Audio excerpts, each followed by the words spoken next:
प्यारे बच्चों, माध्यमिक शिक्षा विभाग उत्तर प्रदेश के लर्निंग प्रोग्राम में एक बार आपका फिर से हार्दिक स्वागत है।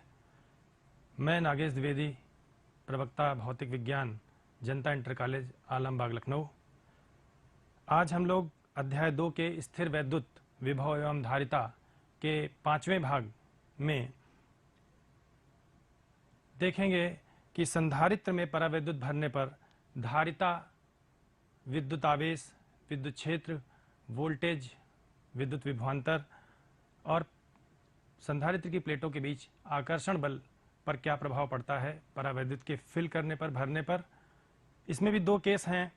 एक बार पहले हम संधारित्र को आवेशित कर लेंगे बैटरी से और बैटरी हटा देंगे, फिर परावैद्युत डालेंगे, और दूसरे केस में बैटरी लगे रहने देंगे और फिर परावैद्युत डालेंगे।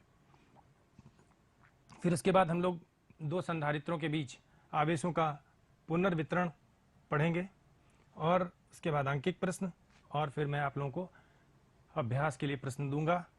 तो आइए मेरी क्लास से जुड़ते हैं। पेन कापी लेकर के बैठिएगा, ध्यानपूर्वक मेरी एक एक बात को सुनिएगा और नोट करिएगा। तो आज का पहला टॉपिक है संधारित्र में परावैद्युत भरने पर इन भौतिक राशियों पर क्या प्रभाव पड़ता है। लेकिन इसमें 2 केस हैं। दूसरा केस है जिसमें कि बैटरी संलग्न रहेगी, बैटरी या सेल संलग्न रहे, जुड़ी रहे। बैटरी संलग्न रहने पर वोल्टेज कांस्टेंट रहता है, नियत रहता है।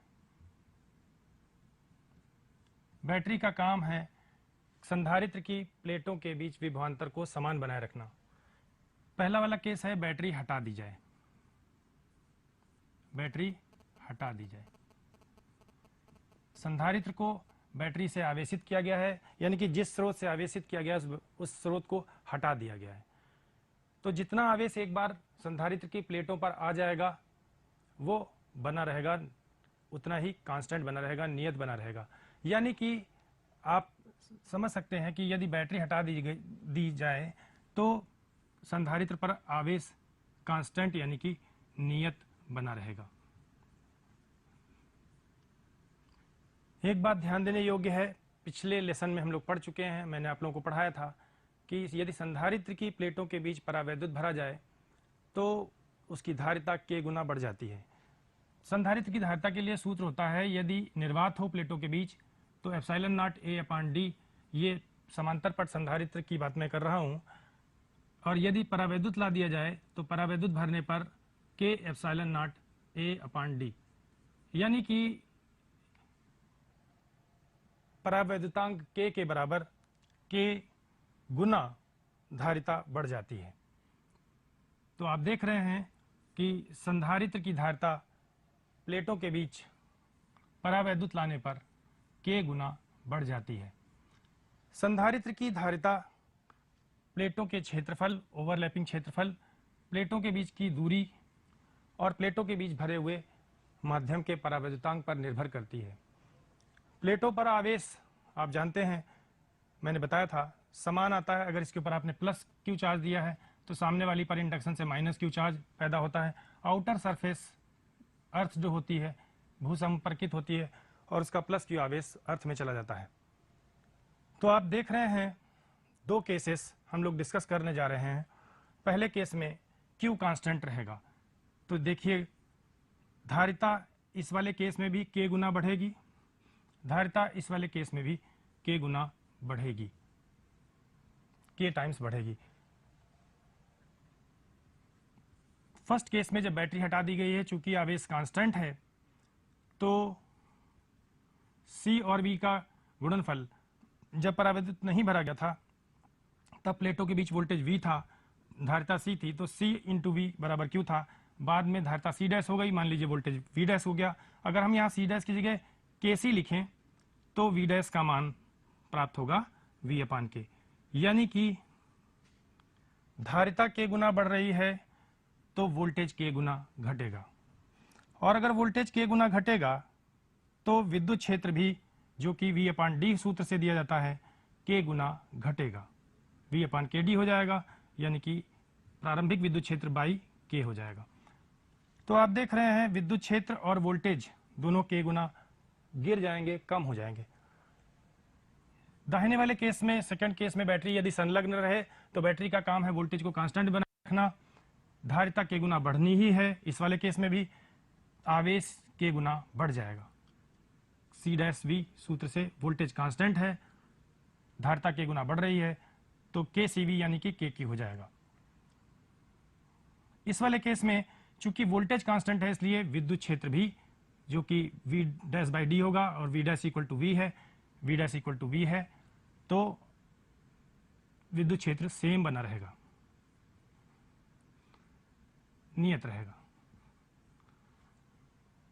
तो आप दोनों केस को कंपैरेटिवली स्टडी करिए तो बैटरी हटा देने पर क्यों कांस्टेंट रहता है, क्योंकि स्रोत भेजने वाला आवेश ही जब नहीं, स्रोत ही नहीं आवेश भेजने वाला, तो आवेश कांस्टेंट रहना चाहिए।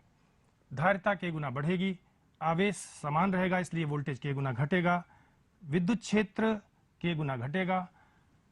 फर्स्ट केस में यदि बैटरी हटा दी जाए, बैटरी संलग्न रहे तो वोल्टेज कांस्टेंट रहेगा, सेम बना रहेगा, धारिता के गुना बढ़ती है इसलिए आवेश के गुना ज्यादा आवश्यक होगा। तो संधारित्र यदि बैटरी लगी रहे तो बैटरी से के गुना आवेश ले लेगा, यानी कि एक्स्ट्रा आवेश ले लेगा और फाइनली आवेश के गुना हो जाएगा। विद्युत क्षेत्र प्लेटों के बीच सेम बना रहेगा। अब हम लोग आगे चर्चा करते हैं पांचवें केस की, जिसमें कि हम लोग देखते हैं पोटेंशियल एनर्जी पे क्या प्रभाव पड़ेगा। तो पोटेंशियल एनर्जी पर प्रभाव पांचवें केस में डिस्कस करते हैं। पोटेंशियल एनर्जी का सूत्र होता है Q²/2C। इस केस में जब बैटरी हटा दी जाए और जब बैटरी लगी रहे तो हाफ CV² सूत्र का यूज करते हैं। मैंने पिछले लेसन में बताया था यदि V कांस्टेंट हो तो हाफ CV² सूत्र का उपयोग करते हैं, बैटरी लगी रहेगी तो V कांस्टेंट है तो सूत्र हाफ CV² का उपयोग करेंगे, और यदि आवेश कांस्टेंट है, बैटरी हटा दी गई है तो आवेश कांस्टेंट है तो U' = Q²/2C सूत्र का इस्तेमाल करेंगे। तो आप गौर करें इस वाले केस में Q कांस्टेंट है, C का मान C' हो रहा है, यानी कि K गुना बढ़ रहा है, तो पोटेंशियल एनर्जी K गुना गिर जाएगी, कम हो जाएगी। अंडरस्टूड बात है। यदि बैटरी हटा दी गई है और अब आप यहाँ पर डाइलेक्ट्रिक गुटका लाओ तो डाइलेक्ट्रिक गुटके को अंदर खींचेगी इलेक्ट्रिक फील्ड, और इलेक्ट्रिक फील्ड अंदर खींचने में कुछ कार्य करेगी। कार्य करने की वजह से इसकी पोटेंशियल एनर्जी स्टोर्ड फील्ड में पोटेंशियल एनर्जी जो स्टोर्ड है वो घट जाएगी। यहाँ पर देखिए चूंकि धारिता K गुना बढ़ रही है इसलिए पोटेंशियल एनर्जी K गुना बढ़ जाएगी। यहाँ पर C' की जगह KC लिखोगे आप तो K बाहर आ जाएगा, हाफ CV² की जगह ओरिजिनल इनिशियल पोटेंशियल एनर्जी लिख दी जाएगी, यानी कि पोटेंशियल एनर्जी K गुना बढ़ेगी। अब आखिरी केस इसमें डिस्कस करते हैं कि यदि हम लोग प्लेटों के बीच आकर्षण बल, धात्विक प्लेटों के बीच, संधारित्र की प्लेटों के बीच आकर्षण बल की चर्चा करें तो डाइलेक्ट्रिक डालने पर यदि बैटरी कनेक्टेड रहे तो आवेश चूंकि K गुना बढ़ रहा है तो प्लेटों के बीच आकर्षण बल का सूत्र होता है बाएं प्लेट यानी कि फर्स्ट प्लेट की फील्ड इंटू सेकेंड प्लेट का चार्ज, फील्ड फर्स्ट प्लेट की इंटू सेकेंड प्लेट का चार्ज। तो फर्स्ट प्लेट की फील्ड है σ/2ε0 इंटू -Q, यानी कि सिग्मा की जगह Q एरिया लिख सकते हैं, तो फार्मूला Q²/2ε0 आ जाता है। गौर करें चूंकि यहां पर आवेश K गुना बढ़ रहा है, गौर करें, फिर ध्यान से गौर करिएगा, इलेक्ट्रिक फील्ड डाइलेक्ट्रिक के भीतर K गुना कम होती है, बाहर नहीं। प्लेट बाहर रखी है, बाहर पर दाहिनी वाली प्लेट पर इलेक्ट्रिक फील्ड σ/2ε0 ही रहेगी, और इस वजह से यहां पर नीचे डिनोमिनेटर में K नहीं आएगा, यानी कि आवेश K गुना बढ़ने से K² गुना हो जाएगा बल। तो आकर्षण बल यदि बैटरी संलग्न रहे तो K²F हो जाएगा। लेकिन यदि बैटरी हटा दी जाए और हटाने के बाद डाइलेक्ट्रिक डाला जाए तो आकर्षण बल के सूत्र में Q²/2ε0 ए सूत्र में E1 इंटू -Q किया गया है विद माइनस साइन। ये माइनस साइन आकर्षण बल को शो कर रहा है। E1 है फील्ड बाईं वाली प्लेट की, यानी कि धनावेशित प्लेट की फील्ड है, जो कि Q/2ε0 A है।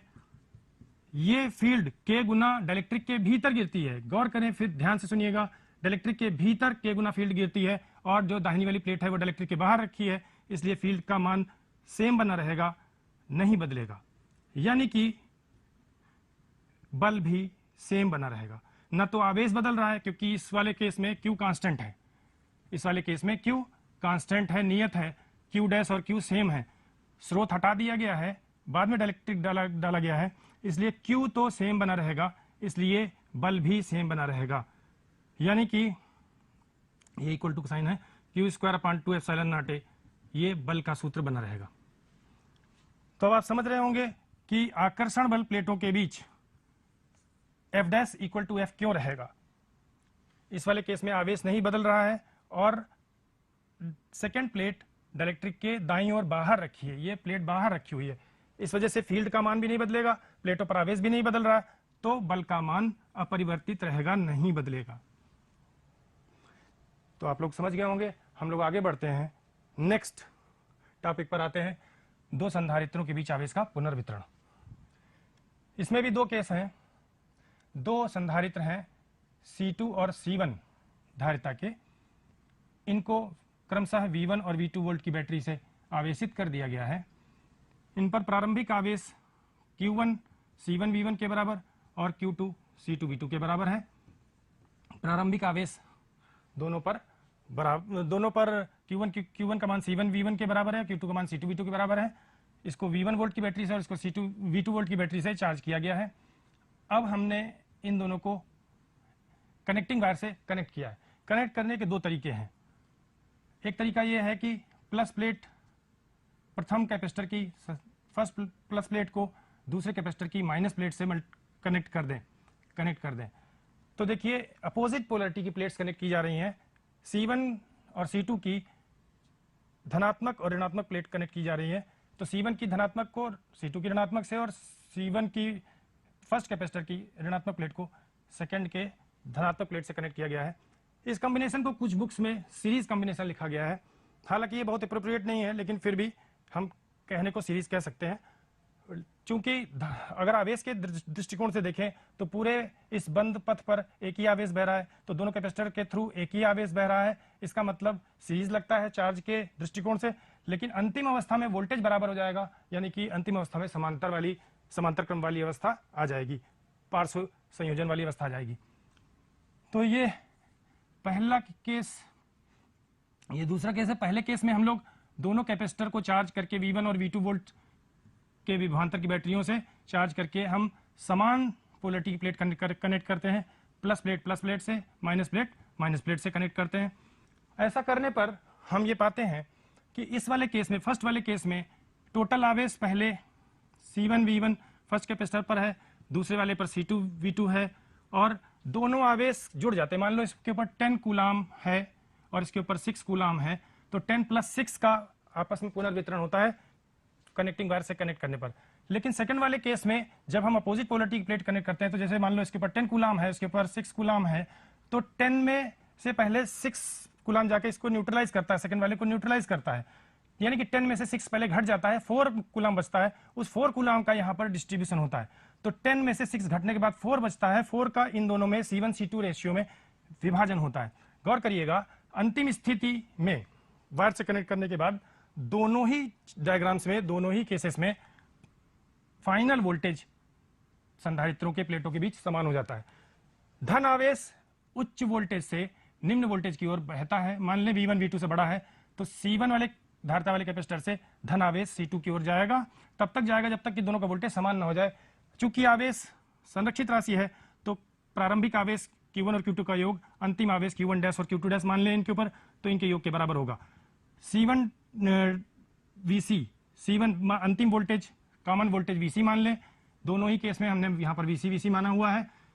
यहाँ पर VC की वैल्यू और यहाँ पर VC की वैल्यू हालांकि डिफरेंट होगी, ये अंडरस्टूड बात है, क्योंकि यहाँ पर 16 कूलाम का डिवीजन हो रहा है दोनों संधारित्रों में, और यहाँ पर 10 - 6 यानी कि 4 कूलाम का डिवीजन हो रहा है। एग्जाम्पल से मैं समझा रहा हूँ। तो C1 VC + C2 VC ये वैल्यूज हैं Q1 डैश Q2 डैश की अंतिम आवेशों की। इस पर अंतिम आवेश फर्स्ट वाले पर C1 वाले पर C1 VC होगा, दूसरे वाले पर सेकंड वाले पर C2 VC होगा। और प्रारंभिक आवेश C1 V1 plus C2 V2 है ही, तो यहां से Vc की value C1 V1 plus C2 V2 अपान C1 प्लस C2 निकल आएगी। इस केस में, फर्स्ट केस में, जिसको बुक्स में पैरेलल कॉम्बिनेशन लिखा गया है, हालांकि चार्ज के फ्लो के दृष्टिकोण से यहां पर भी एक ही चार्ज पूरे बंद पथ पे घूम रहा है, इसका मतलब सीरीज है। चार्ज के फ्लो के दृष्टिकोण से अंतिम वोल्टेज समान है, तो समांतर क्रम अंत में दोनों पहुंच जाते हैं। फर्स्ट वाले केस के विपरीत सेकंड वाले केस में Q1 डैश और Q2 डैश का अनुपात, Q1 डैश और Q2 डैश का अनुपात C1 अनुपात C2 यहां भी रहता है। Q1 डैश और Q2 डैश का अनुपात यहां पर भी Q1 डैश अपान Q2 डैश का अनुपात C1 अनुपात C2 यहां भी रहता है। दोनों में आवेश का विभाजन दिया डिस्ट्रीब्यूशन तो धारिताओं के अनुपात में होता है, लेकिन यहां पर Q1 माइनस Q2 टोटल आवेश है, उसका डिस्ट्रीब्यूशन हो रहा है सेकंड वाले केस में, और फर्स्ट वाले केस में Q1 प्लस Q2 का डिवीजन हो रहा है।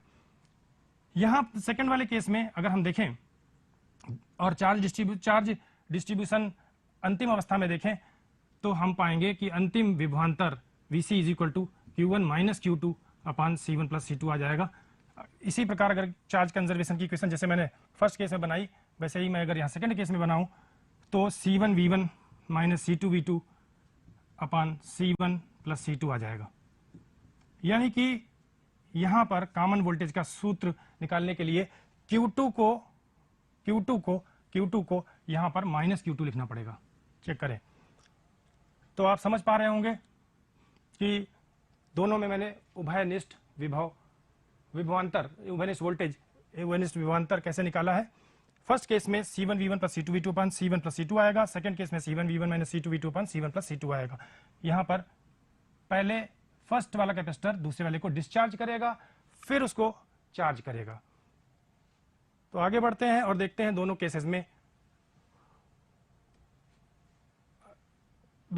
में हीट एनर्जी कितनी प्रोड्यूस होती है, ऊष्मा कितनी प्रोड्यूस होती है। दोनों को अगर हम अपोजिट पोलरिटी कनेक्ट करें या सेम पोलरिटी प्लेट्स की कनेक्ट करें, पॉजिटिव से, नेगेटिव से, पॉजिटिव से कनेक्ट करें फर्स्ट केस, और सेकंड केस में पॉजिटिव को नेगेटिव से कनेक्ट किया गया है। तो गौर करें C1 और C2 कैपेसिटर, इनकी कैपेसिटर्स की धारिताएं हैं। यदि हम प्रारंभिक स्थितिज ऊर्जा में से अंतिम स्थितिज ऊर्जा घटाएं तो हमें स्थितिज ऊर्जा में गिरावट निकल आएगी। अगर हम प्रूव कर दें कि प्रारंभिक में से अंतिम घटाएं, अंतिम अवस्था में दोनों कैपेसिटर में स्टोर्ड पोटेंशियल एनर्जी को घटाएं और ये ग्रेटर देन 0 आ जाए, इसका मतलब प्रारंभिक स्थितिज ऊर्जा ज्यादा थी और अंतिम स्थितिज ऊर्जा कम हो गई। यानी कि संधारित्रों की प्लेटों के बीच स्टोर्ड पोटेंशियल एनर्जी घट रही है और वो हीट के फॉर्म में इन कनेक्टिंग वायर्स में उत्पन्न होते हुए दिखाई पड़ेगी, यानी कि रूपांतरित होते हुए दिखाई पड़ेगी। हम देख पा रहे हैं कि पोटेंशियल एनर्जी में गिरावट ही उत्पन्न हुई ऊष्मा के बराबर है। यदि हम प्रारंभिक potential energy half C1 V1 square लिखें और हाफ C2 V2 स्क्वायर लिखें, दोनों कैपेसिटर में स्टोर्ड एनर्जी, और अंतिम अवस्था में stored energy half C1 plus C2, दोनों की total capacity C1 plus C2 और कॉमन पोटेंशियल Vc है, तो half C1 plus C2 Vc square इसमें से घटाएं। यहां पर Vc की वैल्यू लिखें। फर्स्ट केस में Vc की value C1 V1 plus C2 V2 अपान C1 प्लस C2 लिखी जाएगी, और सेकंड केस में C1 V1 minus C2 V2 अपान C1 प्लस C2 लिखी जाएगी। दोनों केस में अगर Vc की वैल्यू लिख के सॉल्व करें तो फर्स्ट केस में हीट डेवलप्ड का मान निकलेगा half C1 C2 upon C1 plus C2 into V1 minus V2 whole square. गौर करें परफेक्ट स्क्वायर ऑलवेज धनात्मक होता है, C1 C2 धारिताएं ऑलवेज धनात्मक हैं, यानी कि ये पूरा पद धनात्मक आ रहा है। इसका मतलब पोटेंशियल एनर्जी में लॉस होगा ही, यानी कि कैपेसिटर में फील्ड में स्टोर्ड एनर्जी का लॉस होगा, हानि होगा, और ये हानि उत्पन्न हुई ऊष्मा के बराबर होगा, यानी कि कनेक्टिंग वायर्स में ऊष्मा उत्पन्न अवश्य होगी। तो ऐसे ही अगर यहां पर राइट साइड में सेकंड केस में अगर हम हीट डेवलप्ड का सूत्र निकालें, Vc का मान यहां पर पुट करके सेकंड केस वाला, तो पोटेंशियल एनर्जी में loss half C1 C2 upon C1 plus C2 into V1 plus V2 का होल स्क्वायर आ जाएगा। क्योंकि यहां पर V2 की जगह -V2 लिखना पड़ेगा। आप चेक करके देख लीजिएगा, यहां पर Vc का मान C1 V1 minus C2 V2 अपन C1 प्लस C2 लिख करके सॉल्व करके देखिएगा, यही आएगा 1/2 C1 C2 अपन C1 plus C2 into V1 plus V2 का होल स्क्वायर सेकंड केस में आएगा। यानी कि सेकंड केस में हीट ज्यादा डेवलप होगी फर्स्ट केस की तुलना में, लेकिन दोनों केस में पोटेंशियल एनर्जी में लॉस ही होगा और पोटेंशियल एनर्जी में लॉस होने की वजह से हीट प्रोड्यूस अवश्य होगी। हाँ, एक बात और यहां पर क्लियर कर दूं, हीट डेवलप्ड का सूत्र अगले चैप्टर में आप I²R/dt इंटीग्रल पढ़ेंगे। एक यहां पर मैं बात बता दूं आपको, कनेक्टिंग वायर्स का प्रतिरोध यदि ज्यादा है, R यदि ज्यादा है तो धारा कम मात्रा में बहेगी, कम धारा का मान कम होगा और टाइम ज्यादा लगेगा। यानी कि वोल्टेज समान वाली स्थिति तक पहुंचने में, यानी कि रीडिस्ट्रीब्यूशन पुनः वितरण कंप्लीट होने में ज्यादा टाइम लगेगा। इसका उल्टा बोलें, यदि रेजिस्टेंस कनेक्टिंग वायर का कम है, यदि R का मान कम है तो धारा का मान ज्यादा होगा, और धारा का मान यदि ज्यादा होगा तो टाइम रीडिस्ट्रीब्यूशन कंप्लीट होने में कम लगेगा। दोनों ही केस में चाहे प्रतिरोध ज्यादा हो या कम हो, केवल रीडिस्ट्रीब्यूशन कंप्लीट होने में ज्यादा या कम टाइम लगेगा। रेजिस्टेंस ज्यादा होगा तो ज्यादा टाइम लगेगा, रेजिस्टेंस कम होगा तो कम टाइम लगेगा। लेकिन दोनों ही केस में हीट जरूर डेवलप होगी, और डेवलप्ड हीट कनेक्टिंग वायर के रेजिस्टेंस पर निर्भर नहीं कर रही, केवल C1 C2, गौर करें C1 C2 और V1 V2 पर डिपेंड कर रही है। आगे बढ़ते हैं और देखते हैं आंकिक प्रश्न। यहां से हम लोग शुरू करते हैं न्यूमेरिकल्स। तो देखिए बच्चों, ध्यानपूर्वक न्यूमेरिकल सीखिएगा। पहला न्यूमेरिकल है, यदि हम एक कैपेसिटर जिसकी धारिता C है, इसको हम एक V वोल्ट की बैटरी से कनेक्ट करके चार्ज करें, तो चार्ज करने पर इसके ऊपर अंतिम अवस्था में, स्टेडी स्टेट में, स्थायी अवस्था में जब ये फुली चार्ज हो जाएगा तो इसके ऊपर आवेश आएगा C इंटू V।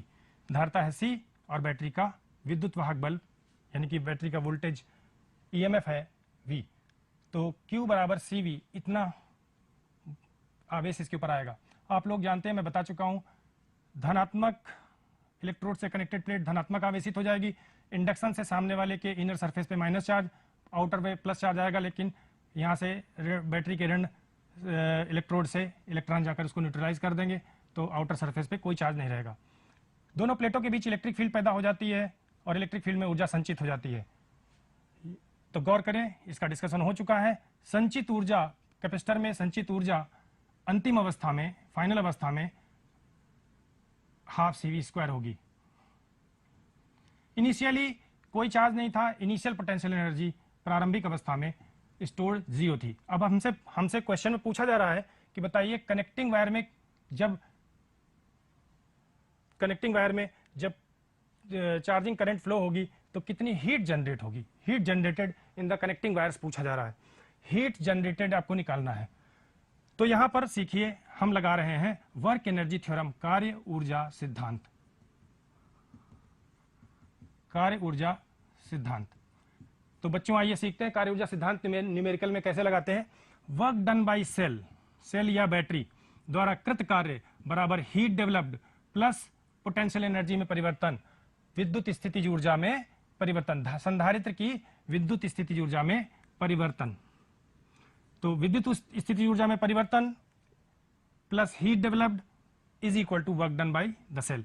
हालांकि यहां बाईं साइड में यांत्रिक कार्य भी जोड़ते हैं, यांत्रिक कार्य लेकिन इस क्वेश्चन में है नहीं, इसलिए इसको हम 0 लिख रहे हैं। W सेल का मान होगा charge sent by the cell, cell ने जो चार्ज संधारित्र पर भेजा, into voltage of the cell. First chapter में आप पढ़ चुके हैं, सेल का विद्युत वाहक बल या voltage into charge sent by the cell, cell ने जितना चार्ज भेजा, इन दोनों का गुणनफल सेल द्वारा कृत कार्य होगा, इज इक्वल टू दाएं पक्ष में हीट डेवलप्ड, ये हमें निकालना है, और डेल्टा यू का मान है अंतिम माइनस प्रारंभिक वैल्यू।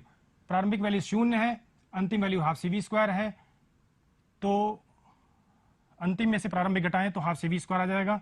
और इस पद को बाईं तरफ ट्रांसफर करें, क्यू सेल, हाँ क्यू सेल द्वारा भेजा गया आवेश ये है CV, अगर यहां पर CV लिखें तो बाएं पक्ष में CV² आ जाएगा, is equal to H plus half CV²। Half CV² को यहां से बाईं तरफ ट्रांसफर करें, हीट डेवलप्ड का मान हाफ CV² आ जाएगा। आप देख पा रहे होंगे सेल द्वारा कृत कार्य, ये सेल द्वारा कृत कार्य है ये स्टोर्ड एनर्जी है, सेल द्वारा कृत कार्य स्टोर्ड एनर्जी, कैपेसिटर में जो स्टोर्ड एनर्जी है इलेक्ट्रिक फील्ड में उससे दुगना है, यानी कि हीट डेवलप्ड का मान हाफ CV स्क्वायर आएगा। यानी कि निष्कर्ष ये है, इस क्वेश्चन में निष्कर्ष ये प्राप्त हो रहा है, बढ़िया निष्कर्ष प्राप्त हो रहा है, समझने वाला निष्कर्ष प्राप्त हो रहा है कि बैटरी CV आवेश भेजने के लिए, Q = CV आवेश भेजने के लिए जो कार्य करती है उसका 50% कैपेसिटर की प्लेट्स के बीच में इलेक्ट्रिक फील्ड में स्टोर हो जाता है और आधा पोर्शन 50% पोर्शन हीट के रूप में कनेक्टिंग वायर में रूपांतरित हो जाता है या हीट के फॉर्म में वेस्ट हो जाता है। तो प्यारे बच्चों आगे चलते हैं और देखते हैं नेक्स्ट क्वेश्चन। क्वेश्चन नंबर 2 देखते हैं। इसमें एक समांतर प्लेट संधारित्र दिया गया है और समांतर प्लेट संधारित्र के प्लेटों के बीच दो डाइलेक्ट्रिक K1 और K2 डाले गए हैं। A/2 एरिया पे, टोटल एरिया A है, हाफ एरिया A/2, ये इतना प्लेट का एरिया A/2, ये एरिया भी A/2 है। दोनों प्लेटों के बीच की दूरी D है। हमसे टोटल धारिता पूछी जा रही है, तो हम क्या करेंगे कि संधारित्र को दो टुकड़ों में डिवाइड कर लेंगे, यहाँ से दो टुकड़ों में डिवाइड कर लेंगे और दोनों प्लेट के फर्स्ट प्लेट के अपर पार्ट और लोअर पार्ट दोनों को एक वायर से कनेक्टेड मान लेंगे क्योंकि दोनों समान विभव पर होंगे। इसी तरीके राइट सरफेस, सेकंड प्लेट के राइट सरफेस को एक एक वायर से कनेक्टेड मान लेंगे। अब आपको दिख रहा होगा, चित्र में दिख रहा होगा कि ऊपर वाला कैपेसिटर जिसकी धारिता C1 = K1 epsilon not A/2/D है और नीचे वाले पार्ट, लोअर हाफ पार्ट की capacity K2 epsilon not A/2/D है। ये दोनों संधारित्र समांतर क्रम में है क्योंकि ऊपर वाले पर जो वोल्टेज है, ऊपर वाले पार्ट पे जो वोल्टेज है विभवांतर है इस और इस प्लेट का, लेफ्ट प्लेट और राइट प्लेट का, वही नीचे वाले हाफ पार्ट के लेफ्ट और राइट पार्ट प्लेट का है। तो इस तरीके से आप देख रहे होंगे कि C1 और C2 दोनों समांतर क्रम में है, C1 एंड C2 पैरेलल में है, समांतर क्रम में है और टोटल धारिता C1 + C2 सूत्र से आ जाएगी K1 + K2, वैल्यू पुट करने पर K1 + K2 epsilon not A/2D।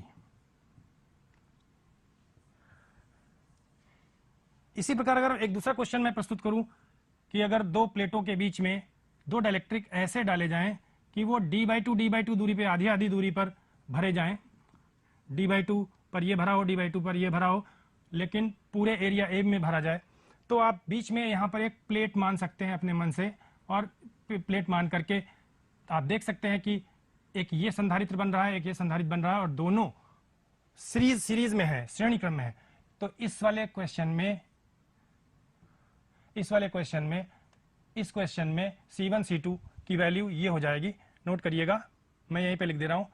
C1 की वैल्यू हो जाएगी K1 epsilon not A/D/2, C2 की वैल्यू हो जाएगी K2 एप्सिलॉन नॉट A/D/2 और C1 और C2 श्रेणी क्रम में होंगे।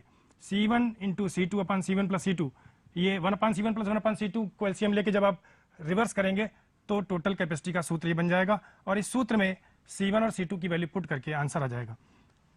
तो आप समझ गए होंगे कि मैंने किस प्रकार से फर्स्ट चित्र में अपर पार्ट से बनने वाले कैपेसिटर और लोअर पार्ट से बनने वाले कैपेसिटर को समांतर क्रम में समझाया है और सेकेंड फिगर में जब मैंने दो डाइलेक्ट्रिक D/2 दूरी पे रखे हैं तो बीच में एक मेटालिक प्लेट अपने मन से एज्यूम करके एक संधारित्र बाईं ओर, एक संधारित्र दाईं ओर दिख रहा होगा, ये दो संधारित्र दिख रहे हैं और जो बीच में प्लेट मैंने एज्यूम की है उसके लेफ्ट सरफेस पर ऋणात्मक आवेश होगा, राइट सरफेस पर धनात्मक आवेश होगा और इस चित्र को हम ऐसे मान सकते हैं कि ऐसे बीच में एक वायर से कनेक्ट करके C1 और C2 दो श्रेणी क्रम में, C1 और C2 दो श्रेणी क्रम में, यहाँ पर K1 डाइलेक्ट्रिक भरा है, यहाँ पर K2 डाइलेक्ट्रिक भरा है, ये दोनों संधारित्र श्रेणी क्रम में आपको दिखने लगेंगे। ये मैंने किया है सेकेंड क्वेश्चन में।